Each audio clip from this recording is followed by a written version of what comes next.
εκπομπή αφορά το θέμα τι δεν θέλει να μάθεις ο Πούτιν για τον πόλεμο, τι δεν θέλει. Τι δεν θέλει ο Πούτιν να μάθεις για τον πόλεμο και αφορά τα νούμερα. Και φυσικά τα νούμερα είναι λίγο ψεύτικα και από τις δύο πλευρές. Βλέπεις οι Ρώσοι τα κατεβάζουν. Αναφέρομαι φυσικά στα νούμερα των νεκρών. Οι Ρώσοι κατεβάζουν τα δικά τους τα ποσοστά και ανεβάζουν τα ποσοστά των νεκρών Ουκρανών. Οι Ουκρανοί από τη δικιά τους τη μεριά κάνουν ακριβώς το ίδιο πράγμα. Ανεβάζουν τα νούμερα των νεκρών Ρώσων στρατιωτών και φυσικά κατεβάζουν τα δικά τους. Θεωρούσατε κι εσείς, όπως και εγώ κάποτε, ότι ο Πούτιν ήταν ένα είδος προστάτης των αδικημένων? 70% απαντάει ναι. 30% απαντάει όχι. Φυσικά το ποσοστό αυτό θα αλλάξει πάρα πολύ, καθώς θα μπαίνουν όλο και περισσότερα άτομα για να ψηφίσουν. Θα ψήφιζαν ναι. Θα ψήφιζα ναι. Κάποτε θα ψήφιζα ναι. Ότι όντως τον θεωρούσα ως ένα είδος προστάτη, ένα είδος εναλλακτικού ανθρώπου, ενός ανθρώπου ο οποίος είναι διαφορετικός από τους σιωνιστές Αμερικής. Γιατί ξέρουμε όλοι ότι οι σιωνιστές Αμερικής κρύβονται πίσω από όλα τα εγκλήματα που έχουν γίνει και στην Αφρική και στην Νοτιοανατολική Ασία, και δυστυχώς τα φορτώνονται όλοι οι Ευρωπαίοι και όλοι, δεν ξέρω γιατί συμβαίνουν αυτά τα πράγματα, δυστυχώς τα φορτώνονται όλοι οι Ευρωπαίοι πάντα. Ό,τι κάνει η Αμερική σημαίνει ότι το έκαναν παράλληλα, έτσι, όλοι οι Αμερικάνοι και όλοι οι Ευρωπαίοι. Εγώ διαφωνώ κάθετα με αυτή την προσέγγιση, καθώς ξέρουμε όλοι ότι η πολεμική μηχανή ουσιαστικά της Αμερικής εξυπηρετεί τους πλούσιους βιομήχανους και οι εφοπλιστές τον ΗΠΑ, όχι το λαό. Ο Αμερικανικός στρατός δεν εκπροσωπεί τον λαό της Αμερικής. Εξυπηρετεί τους σιωνιστές. Και αυτό είναι κάτι που δεν μπορεί ο κόσμος να το καταλάβει. Πάμε λίγο να σας πω τα νούμερα. Τα νούμερα των νεκρών. 11.000 είναι οι πολίτες μόνο μέχρι στιγμής που έχουν πεθάνει από την ώρα της έναρξης της εισβολής της Ρωσίας. 11.000. Λοιπόν, και θα σας πω όλες τις πηγές αντικειμενικά τι λένε. Πόσοι Ουκρανοί έχουν πεθάνει μέχρι στιγμής? 70.000 σύμφωνα με τους Αμερικάνους και 100 μέχρι 120.000 είναι τραυματίες. Θα πω όλες τις πηγές. Επαναλαμβάνω, 70.000 και 100 μέχρι 120.000 είναι οι τραυματίες. US estimate, που σημαίνει ότι αυτό είναι υπολογισμός των Αμερικάνων μόνο μέχρι 18 Αυγούστου. Αν έχετε παρατηρήσει σήμερα το εξώφυλλο, έχει τον Πριγκόζιν. Τον Γεργένη Πριγκόζιν, τον λεγόμενο μάγειρα, τι μαγειρεύε άραγε, του Πούτιν. Ωραία. Αυτός ο άνθρωπος λοιπόν έκανε, θυμόσαστε, ένα είδος, ένα κίνημα, αν θέλετε, κατά του Πούτιν. Θυμόσαστε, κινήθηκε τότε απειλητικά, αλλά πέρσι, λίγο μετά, αφού σταμάτησε τελικά όλο αυτό, θυμόσαστε τι έγινε, πέθανε μετά. Ο Πριγκόζιν έγινε ένα ατύχηματάκι και πέθανε. Έτσι, ωραία.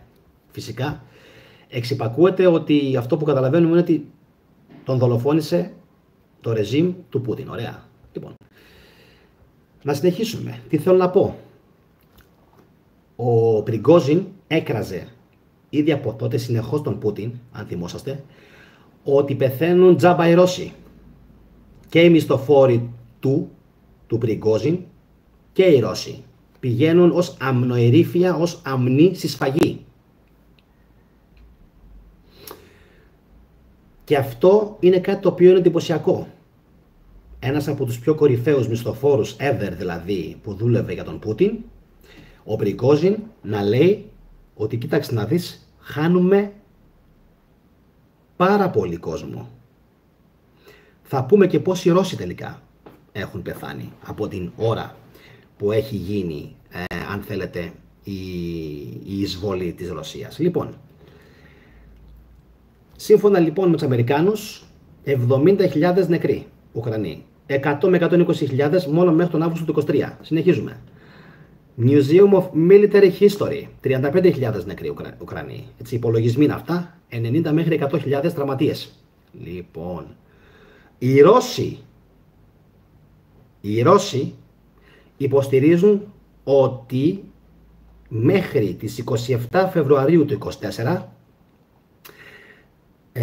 σκότωσαν ή και τραυμάτισαν 444.000 Ουκρανούς, που σημαίνει πως από τον Φλεβάρι του 24 μέχρι τώρα πάμε σε ένα ποσό 600.000, 500 με 600.000, έτσι.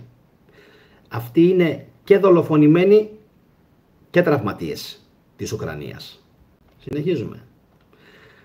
Πάμε να δούμε πώς είναι οι νεκροί της Ρωσίας. Σύμφωνα με τους Άγγλους, 500.000 είτε νεκροί είτε τραυματίες. Είναι πάρα πολύ δύσκολο να διευκρινιστεί αν είναι και τα δύο.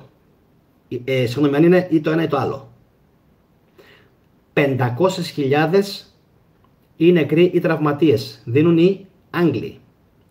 350.000 δίνουν οι Αμερικάνοι, τραυματίες ή νεκροί. BBC News Russian estimate 107.000 μέχρι 134.000 νεκροί Ρώσοι. Κάνει πολύ ζέστη. Νεκροί. Εντάξει, θα είδε σίγουρα ο Ace τώρα την μπλούζα και θα λέει καλά, ο τρελός βγήκε με την μπλούζα της Αμερικής.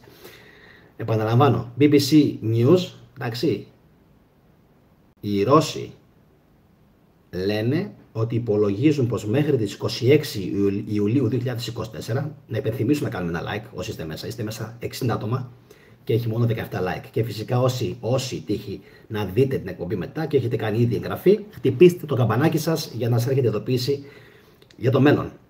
Εντάξει, καμπανάκι, ding dang dong. Ωραία. Αυτό είναι βάση του BBC News, εντάξει. Και τι υποστηρίζουν οι Ρώσοι. Οι Ρώσοι. Από 110.000 περίπου δηλαδή μέχρι 135.000 μέχρι τον Ιούλιο. Τώρα που έχουμε Σεπτέμβριο μπορεί το ποσοστό να ανέβει και στους 150.000 Ρώσους νεκρούς. The Economist. Ο The Economist μέχρι 5 Ιουλίου του 2024 υποστηρίζει ότι είναι 462.000 μέχρι 728.000 είτε νεκροί είτε τραυματίες Ρώσοι στρατιώτες. Βέβαια πάρα πολλοί εξ αυτών είναι τραυματίες, έτσι. Λοιπόν, οι Ουκρανοί, θα γελάσω τώρα, οι Ουκρανοί δίνουν ένα πάρα πολύ μεγάλο νούμερο, 613.590 είτε νεκροί είτε τραυματίες. Αυτό το είτε όμως είναι πάρα πολύ σημαντικό. Είτε. Γιατί μας δυσκολεύει να απαντήσουμε τελικά πόσοι όντως είναι νεκροί. Είδαμε πιο πάνω ότι οι Ρώσοι υπολογίζουν τις απώλειές τους περίπου σε 107.000 μέχρι 135.000.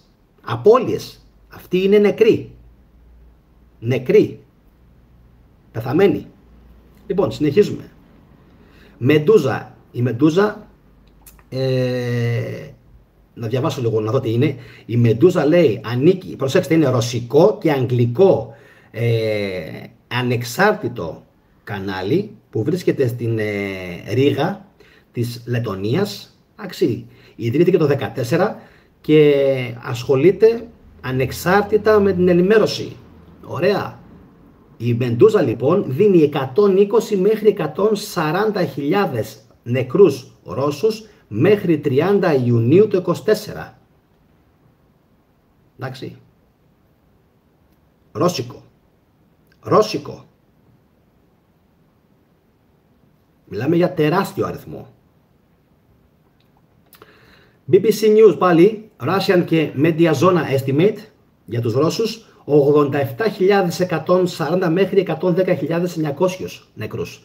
Μέχρι 30 Αυγούστου, δηλαδή μέχρι πριν από λίγες ημέρες, ότι είναι οι νεκροί της Ρωσίας. Να πούμε ότι και η οργάνωση για την οποία δούλευε ο Πριγκόζιν, ο εικονιζόμενος στο εξώφυλλο, η Βάγνερ, είχε δηλώσει ότι μέχρι τις 20 Μαΐου του 2023, 20 Μαΐου του 2023, δεν ξέρω μετά τι έγινε με την οργάνωση, αν απορροφήθηκε από το στρατό ή όχι. Εντάξει, γιατί κάπου εκεί καταγράφεται το τέλμα στις σχέσεις.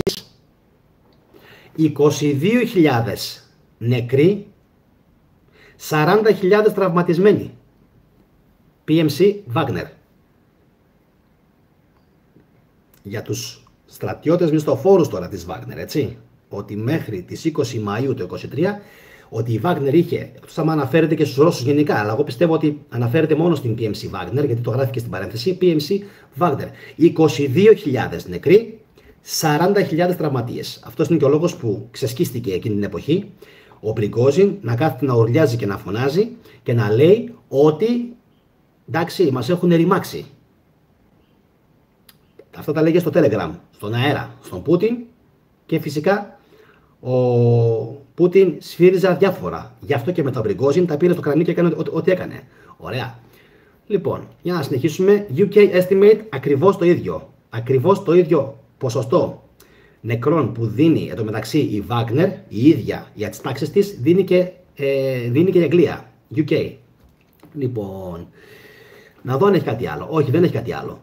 Όσον αφορά νεκρούς πολίτες, το οποίο το αφήνουν να περάσει έτσι, λες και οι νεκροί πολίτες δεν είναι άνθρωποι, 35.160 είτε τραυματίες είτε νεκροί, εκ των οποίων 11.520 νεκροί, 23.640 μέχρι 31 Ιουλίου του 2024, και όπως είδαμε μέχρι πριν από λίγες ώρες ξαναέγινε αεροπορική επίθεση σε Κίεβο και Λβίβ και είχαμε ξανά νεκρούς, ρουκέτες να έχεις φυσικά να σπαταλάς, ρουκέτες να έχεις να εξοδεύεις, να πέφτει το αίμα βέρτα, να πεθαίνει κόσμος, και η αλήθεια είναι ότι σήμερα κάθομαι και πραγματικά αναρωτιέμαι για ένα πράγμα.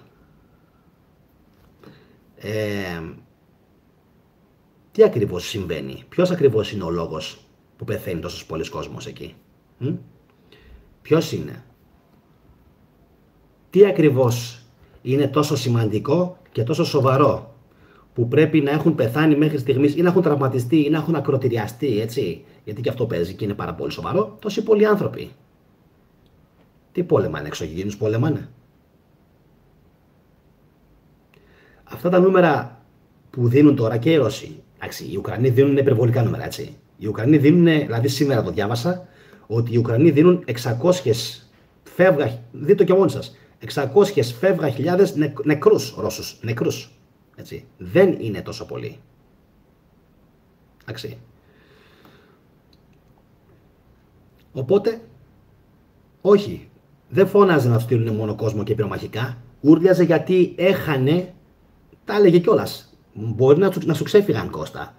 Ούρλιαζε και έκραζε ότι η στρατηγοί και ο Πούτιν μαζί κάνουν λάθη και στέλνουν άδικα κόσμο στο θάνατο. Αν δεν τα θυμάσαι, τσέκαρε λίγο το Telegram. Μπορεί να υπάρχουν ακόμα και να μην το έχουν κατεβάσει οι Ρώσοι προπαγανδιστές και ακόμα να υπάρχουν κάποια ψήγματα από αυτά που φώναζε και ούρλιαζε. Εγώ τα είχα ανεβάσει στο κανάλι εκείνη την εποχή. Τα είχα ανεβάσει. Τα έλεγε. Φώναζε, ούρλιαζε, ότι εσύ τζάμπα πεθαίνει κόσμος. Τζάμπα, τι κάνουμε εδώ? Του έλεγε, τι κάνουμε εδώ τώρα δηλαδή? Τι κάνουμε και στο Αζοφστάλ, ας πούμε? Τι κάνουμε στο Αζοφστάλ τόσο καιρό? Τι έχει, όρκ έχει κάτω από τη γη που πρέπει να σκοτωθεί τόσος πολλής κόσμος? Χάνω μισθοφόρους, αβέρτα, γιατί μην ξεχνάς ότι η Wagner που ήταν του τέτοιου, κάθε μονάδα που έχανε για αυτόν ήτανε, μάντεψε, εκατομμύρια. Η Wagner, οι μισθοφόροι, δεν συμφέρει σε έναν επικεφαλής να χάνει κόσμο. Οπότε μιλάμε για εκατομμύρια απώλειες. Δεν φαίνονταν όμως να τους νοιάζει. Και φυσικά αργότερα ο Πούτιν προσπάθησε, δεν ξέρω αν τα κατάφερε, να πάρει τη Wagner και να την συγκεντρώσει στο ρωσικό στρατό, να την κάνει ένα ουσιαστικά, και μάλιστα τους έλεγε ότι θα σας πληρώσω και καλά. Αυρά.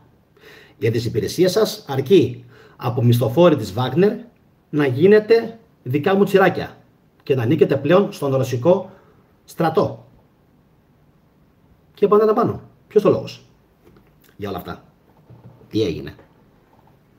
Σηκώθηκε δηλαδή ένα πρωί η Ρωσία και είδε όλη τη Δύση, την Πολωνία, τη Ρουμανία να έχει στραμμένα τα πυρά της και να τους κάνει επίθεση? Όχι. Άρα μανία τον έπιασε, τρέλα. Κώστα. Τρέλα. Τον έπιασε τρέλα.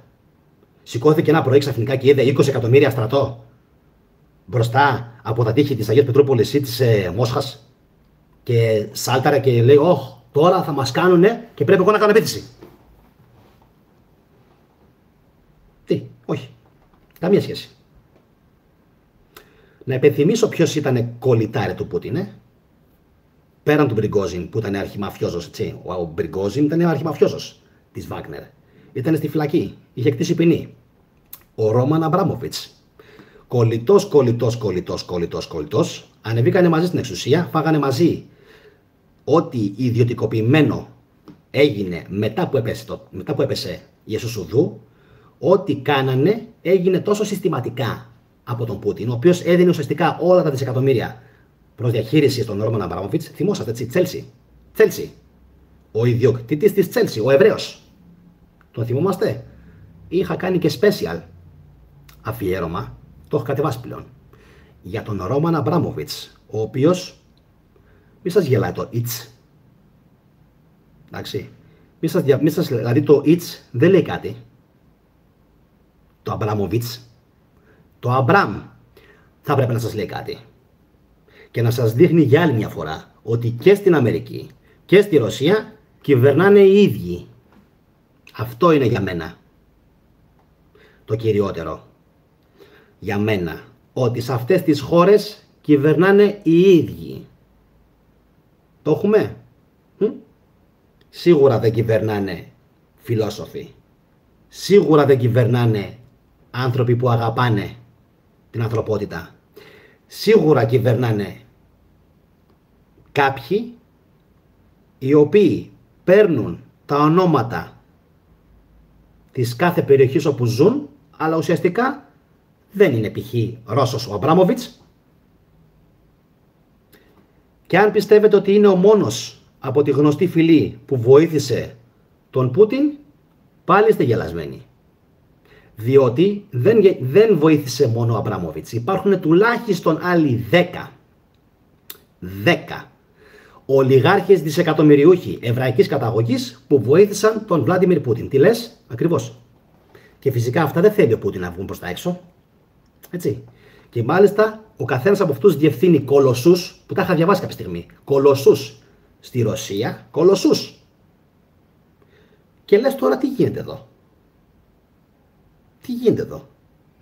Θυμόσαστε που κάποια στιγμή είχαμε αναφέρει και για τα διαμάντια? Ότι ο κυριότερος εισαγωγέας διαμαντιών από τη Ρωσία είναι το Ισραήλ. Oh my god. Το είχα διαβάσει και λέω, τι πράγμα? Ο κυριότερος εισαγωγέας ρωσικών διαμαντιών είναι το Ισραήλ. Και επίσης οι δοσοληψίες ανάμεσα στη Ρωσία και το Ισραήλ, οι οικονομικές, δεν έχουν σταματήσει, ενώ υποτίθεται ότι είναι εχθροί, είναι αντίπαλοι. Δεν έχουν σταματήσει και έρχομαι να κάνω ακόμα μια ερώτηση για τους φίλους που βλέπουν την εκπομπή, η οποία πραγματικά είναι απίστευτη, αλλά προσπαθήστε, αν μπορείτε, να το σκεφτείτε για λιγάκι. Θα σας θέσω ένα ερώτημα, το οποίο νομίζω θα σας βάλει πολύ σε σκέψεις. Θυμόσαστε που πριν λίγο καιρό σας είχα πει ότι υπάρχουν συγκεκριμένοι αγωγοί και συγκεκριμένες χώρες που μεταφέρουν αέριο και πετρέλαιο στο Ισραήλ? Αζερμπαϊτζάν, Τουρκία, Ρωσία, Ουκρανία, έτσι. Όλοι αυτοί οι αγωγοί, ιδίως στο Αζερμπαϊτζάν και το Καζακστάν.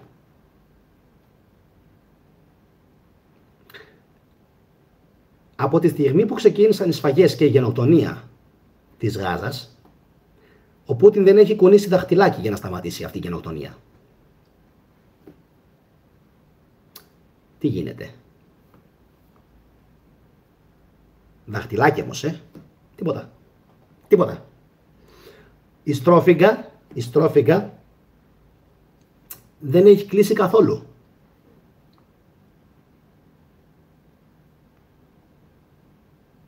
Καθόλου. Τίποτα. Ενεργειακά. Ξέρετε έτσι ότι το Ισραήλ δεν έχει ενεργειακά αποθέματα. Πετρέλαιο, αέριο. Είχα κάνει ένα βίντεο, τι έλεγα, σε 2 μήνες. Ξεμένει. Και τώρα τι κάνουν οι Ισραηλινοί? Μάλλον είχαν δει το βίντεο μου. Ψέματα. Πλάκανο. Τι κάνουν τώρα οι Ισραηλινοί? Χτίζουν υπόγεια για να μπορούν να αποθηκεύουν πετρέλαιο και αέριο. Δεξαμενές, υπόγεια, κάτω από τη γη. Πόσο καταπληκτικό να είναι αυτό άραγε?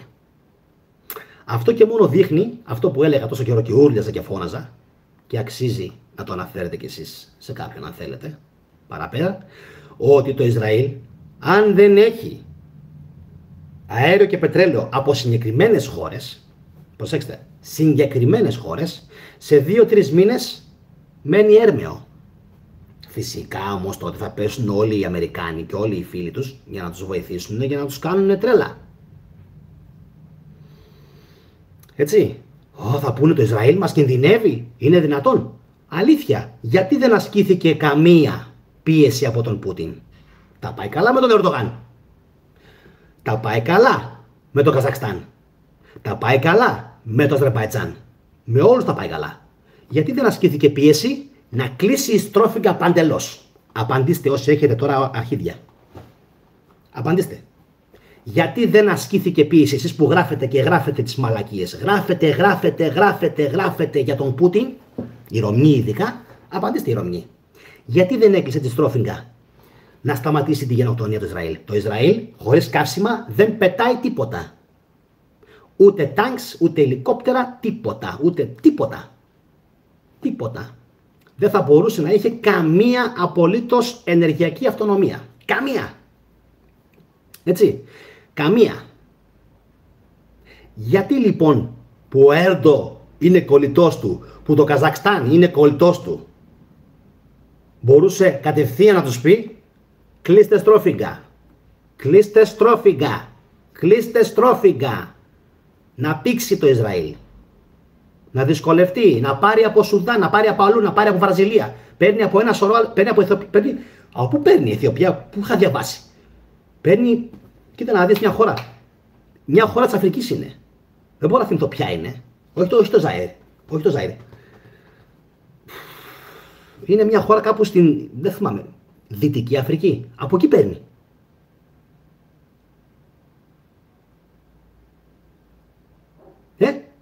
Γιατί?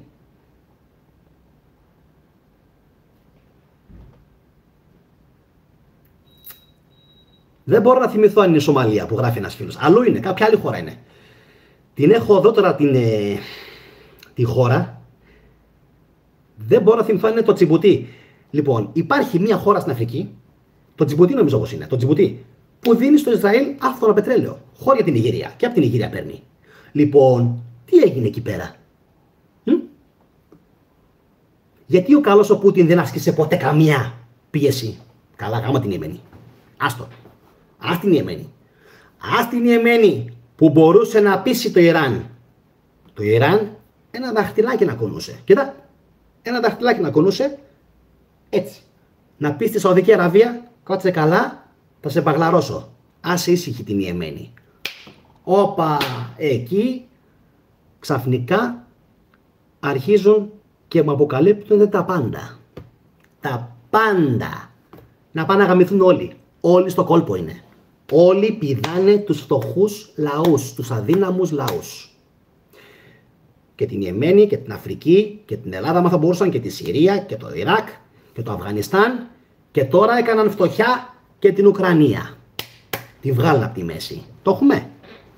Το έχουμε. Όλοι οι επικυρίαρχοι που είναι δυνατοί, όλοι που είναι δυνατοί, κοιτάξτε λίγο, είναι παιχνίδι καθαρά μινιμαλιστικό. Δεν υπάρχει θρησκεία. Προσέξτε, θρησκεία δεν υπάρχει. Βγάλτε από το μυαλό ότι υπάρχει θρησκεία. Βγάλτε από το μυαλό ότι υπάρχει Θεός. Για αυτούς τους ανθρώπους οι μοναδικοί θεοί πάνω στον πλανήτη είναι δύο. Η εξουσία και το χρήμα. Η εξουσία και το χρήμα. Και τώρα πλέον είναι και η ενέργεια. Αυτά τα τρία είναι. Γιατί λοιπόν δεν άσκησε ποτέ μα ποτέ, μέχρι και ο Πούτιν, ο ίδιος, οποιοδήποτε, αν θέλετε να το θέσουμε έτσι, έλεγχο, που στο Καζακστάν, προσέξτε λίγο, το Καζακστάν και το Αζερμπαϊτζάν είναι οι δύο κυριότερες χώρες από όπου περνάνε οι αγωγοί για να πάνε στο Ισραήλ.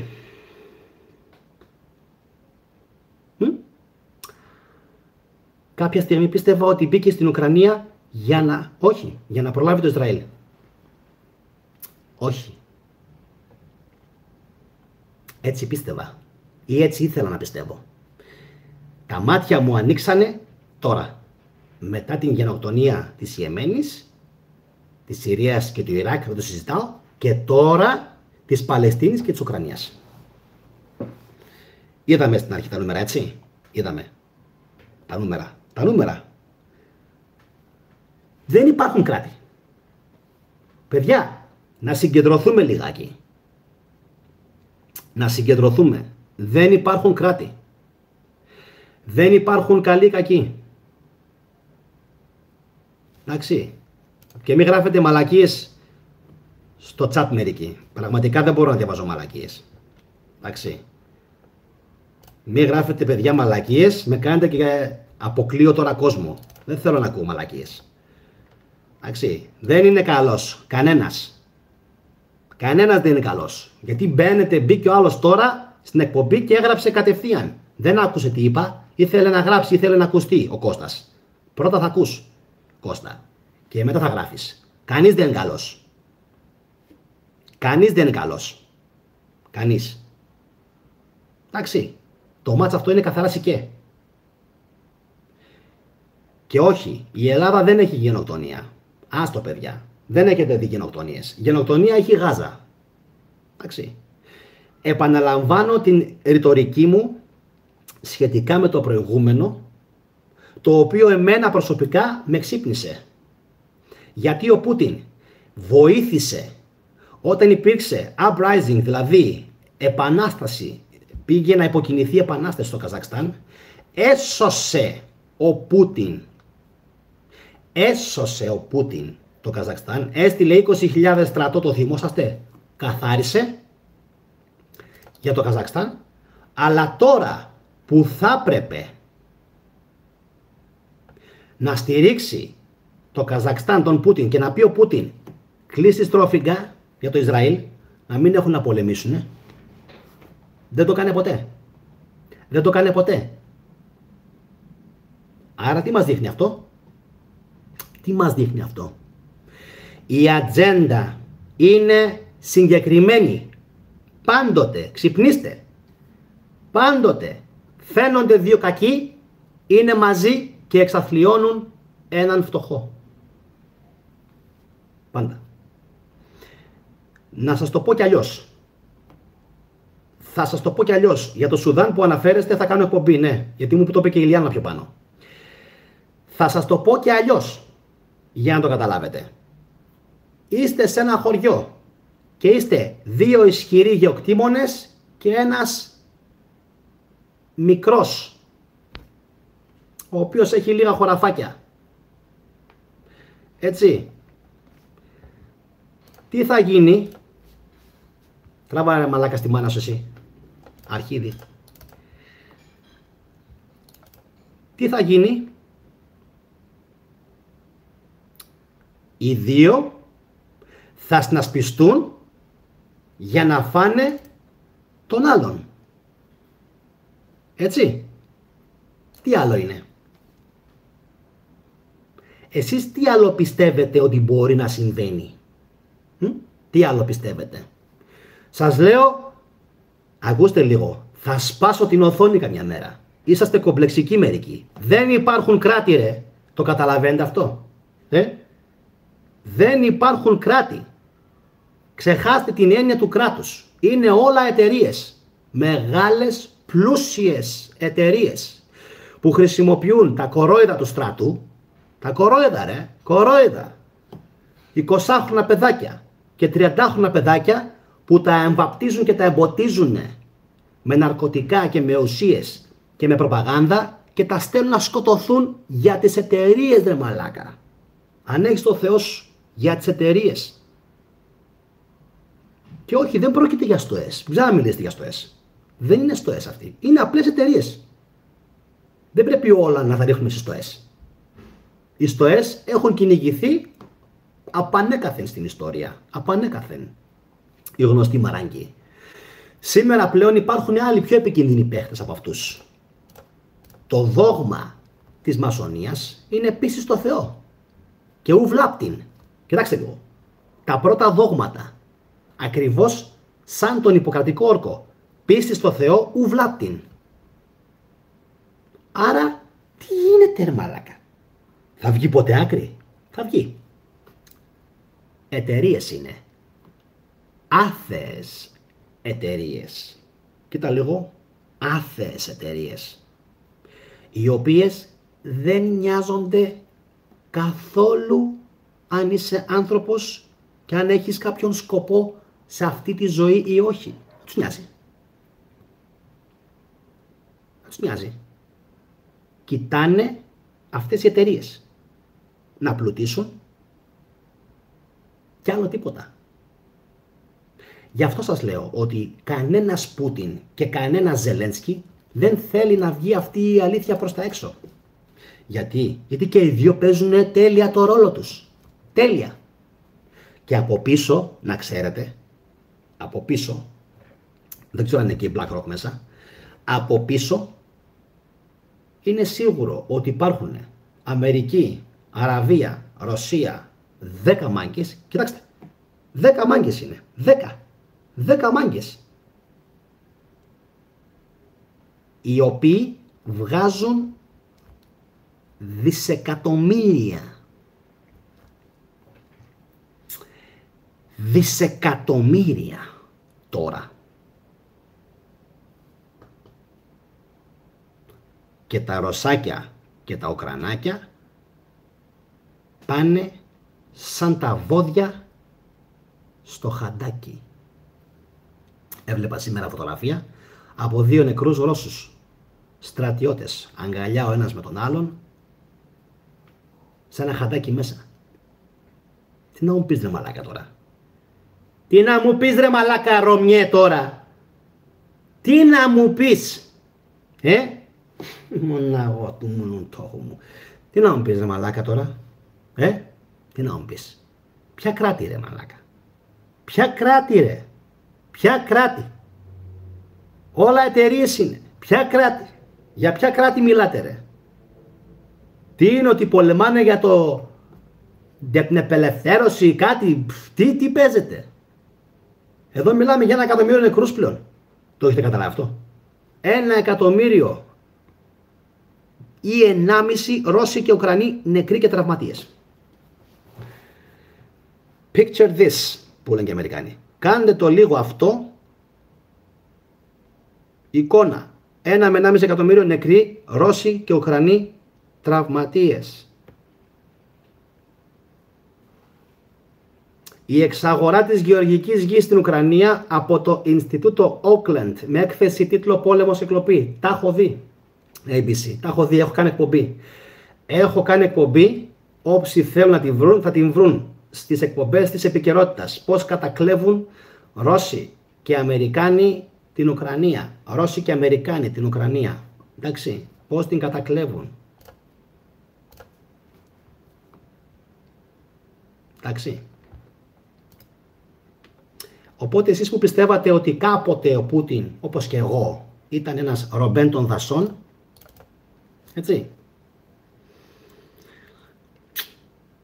παπαλά, kannst vergessen, που λένε και οι Γερμανοί, ξέχασέ το.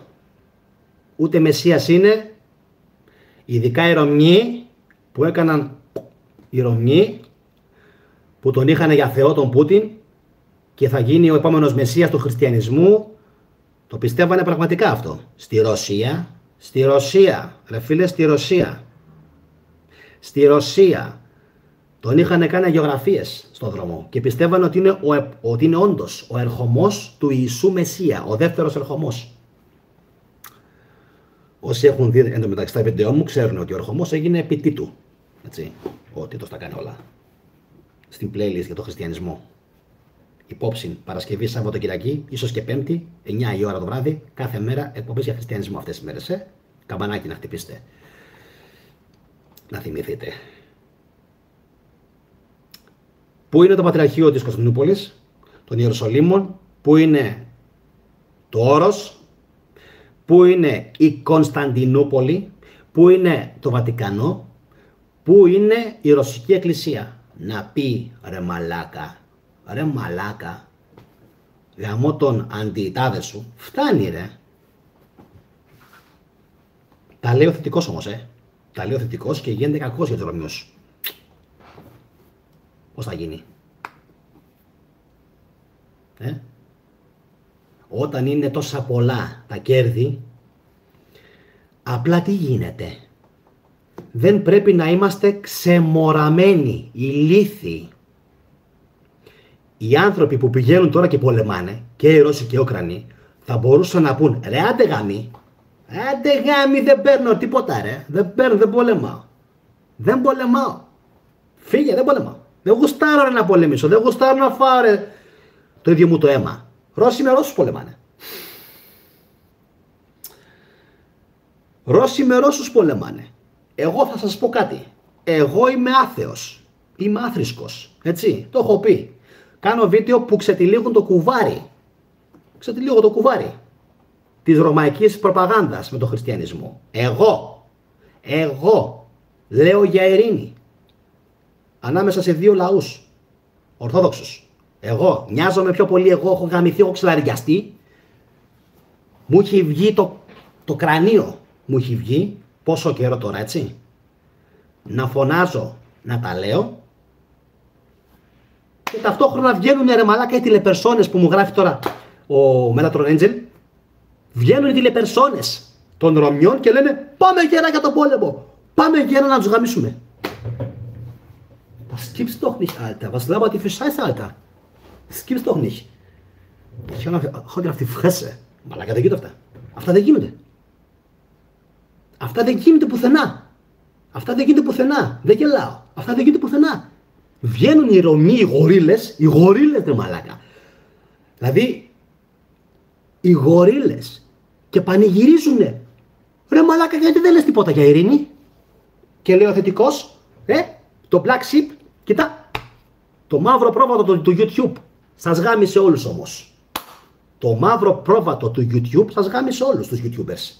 Του Μπεκί έχουν κάνει όλοι. Δεν μου γράφουν σχόλια κανένας κάτω από τα βίντεο. Κανένας. Ούτε ένας. Όλοι ξέρουν, ένας επιβεβαιώθηκε. Ένας. Πάρ' τον.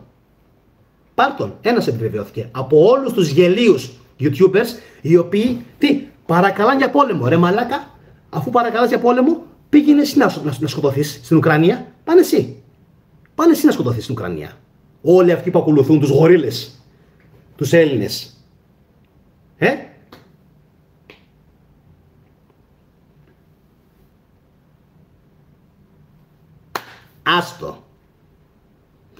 Άστο. Γι' αυτό σας λέω. Θα κάνω βίντεο για το χριστιανισμό μέχρι να σπάσει το σαγόνι μου.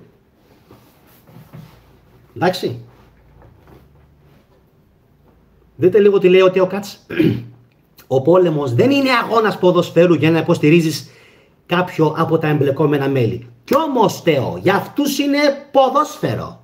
Δεν έχουν δει ποτέ πως είναι, κοίτα λίγο, δεν έχουν δει ποτέ πως είναι να έχεις ανοιχτή πληγή εδώ, 4-5 πόντους, να φαίνονται τα κόκαλα από μέσα, να κρέμονται οι σάρκες και να σε χειρουργεί ο άλλος και να πηγαίνει έτσι, κοίτα λίγο. Να τρέμει το χέρι σου και ο άλλος να έχει φάει και σφαίρα στα πλευρά και να λέει τώρα πεθαίνω. Τελείωσα. Πεθαίνω ρε μαλάκα. Τελειώνω, καθαρίζω. Πάει. Εγώ αν τα έχω δει ρε. Αν τα έχω δει εγώ, τσουτσέκι, φύγε από εδώ πέρα. Μπινέ.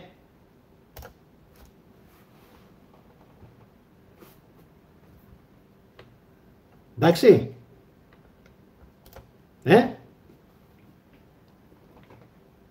Μη γελάτε. Μη γελάτε. Δεν είναι αστεία. Μη γελάτε καθόλου. Καθόλου μη γελάτε. Καθόλου μη γελάτε. Κοίτα, σήμερα ο άλλος το πρωί, ένας αρχίδης, ήθελε να κάνω σοβαρή εκπομπή. Όταν λοιπόν κάνω σοβαρή εκπομπή, δεν θα γελάτε μερικοί. Δεν θα γελάτε. Δεν σας τιμά καθόλου. Γιατί έτσι είναι ο πόλεμος. Σκληρός. Έχει ένα πρόσωπο που δεν το φαντάζεστε καθόλου. Και αυτοί οι ουρακοτάγκοι, αυτοί οι πίθηκοι, αυτοί οι καθυστερημένοι της Ελλάδας που κάθε μέρα ζητοκραυγάζουν για τον πόλεμο, ένα θα τους πω, ο θετικός όλους.